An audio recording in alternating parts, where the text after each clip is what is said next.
What is going on, guys? Welcome back to the channel. It is Professor Anime and welcome back to another video, and also welcome to my first ever official review of the Promised Neverland. Now, I recently did a first impression / review of the first 20 chapters of the manga, but in today's video we will be going over the newly released chapter of the Promised Neverland, chapter 21. So let's get this started. So in the beginning of this chapter, we see a little backstory of Miss Crone, which apparently it seemed like at a very young age that she was like brought into the farm. And later we see, we jump into the present time, into which we see Emma and Norman basically asking questions to Miss Crone, like how old she is and various other things. So apparently Miss Crone is actually 26 years old, and Isabella is actually 31 years old. Now, how old they are is basically irrelevant information, and Emma and Norman came prepared to ask the questions of, Miss Crone as to what exactly is going on in the farm. Apparently, Miss Crone and even Isabella have been in this farm since a very, very young age. Also, they even spoke about the trackers. Miss Crone knew about the trackers as well and told them that they are, in the left side of the ear, or it was either the right side or the left side. Either way, it was in their ears. And they have this little mechanism that looks like a clock watch into which they control and can track down the kids using the trackers within inside their ears. Also, they end up asking her, she also suggests to the kids maybe, there is some way in which they can get the trackers out of them, because Norman and Emma are worried about blood loss while they're escaping, or even getting an infection which could possibly kill them in the process. So Miss Crone suggests to them, maybe I can give you this key to the infirmary room so that way I can teach you how to remove the trackers from your ear. Also, Miss Crone tells them that apparently the humans are the suppliers to this orphanage, the farm, which is very odd because, they are giving them these materials, furniture, and basically all these other stuff to the farm, to the orphanage, to give to the kids and also to give to the caretakers within the orphanage. But why exactly are they doing this? Apparently Miss Crone even tells them they're on equal footing with the demons. Like, there is even a panel into which you see a human from the outside world working with a demon. Like, that's very strange. So why exactly do they cooperate with one another? The outside world of, where the humans are, apparently are working with the demons. But why? Why is that? Emma and Norman also asked Miss Crone where exactly this place is located at and their security. Apparently Miss Crone has no idea where this place is located at, and also she doesn't even know about the security, but she says due to the trackers having, such a prominent impact on tracking down the kids and keeping, hold of them, they don't really need security. And Norman is like, no, this place can't be too lax when it comes to security.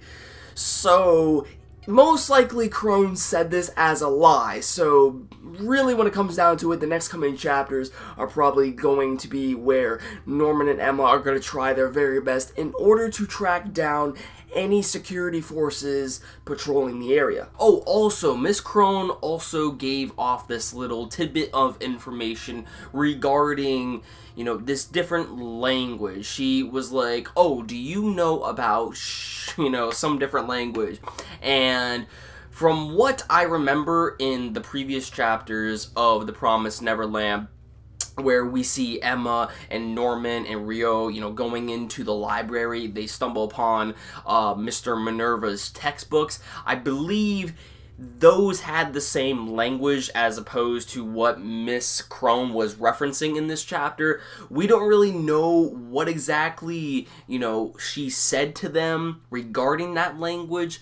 We don't really have any reveals yet, but that is a little hint as to what these languages could be connected to regarding Mr. Minerva. You know, we don't really know about Mr. Minerva, but yeah, I could definitely see later down the line, you know, Emma and Norman and Rio are going to try to gather as much information as they possibly can about Mr. Minerva, because Mr. Minerva, you know, has to be, you know, the center as to how this whole orphanage and farm has come about, and it would gravely help them, you know, as to figuring out how exactly they're going to devise their plan to escape from the orphanage by figuring out, you know, what they could possibly know about Mr. Minerva. And by the last few pages of this chapter, we see that Miss Crone knows what exactly Emma and Norman were going to ask her in the first place, and she's wondering why exactly would these kids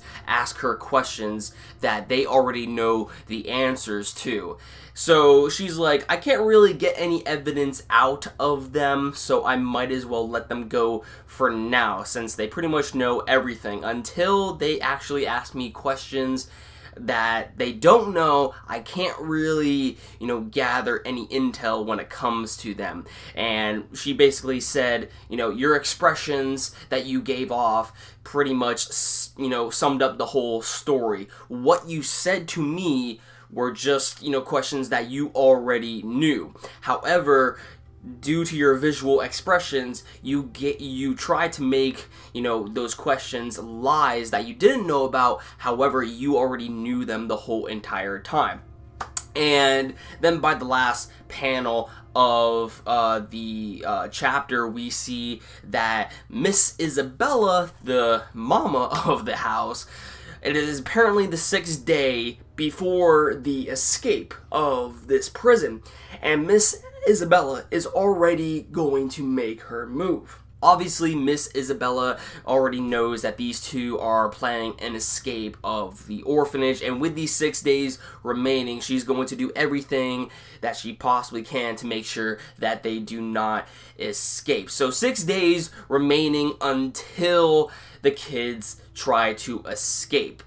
So we're going to see how far they get with these 6 days remaining. And also going back to the medical procedure, how to get the trackers out of the ear, I remember Miss Crone saying that there is only enough medical supplies to last up to about 5 kids. So that would mean that 5 kids, they have enough material in order to get these trackers out of their ear.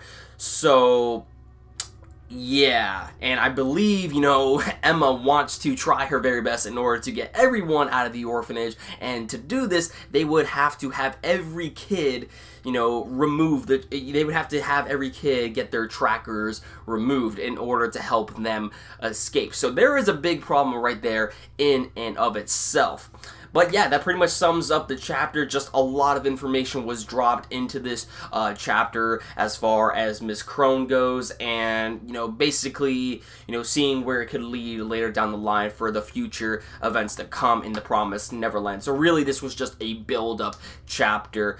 So yeah, let me know in the comments down below on what you thought about my review of The Promised Neverland. What did you think about this chapter? What are your expectations for the coming chapters? Let me know in the comments down below. Of course, if you like this video, don't forget to drop a like. I greatly appreciate it. And if you want to stay up to date to my future content and see more from me, then definitely hit that red subscribe button down below. And you guys will never miss a video from me. That about does it for this video, everyone. I'll catch you all in the next one. Thanks for watching.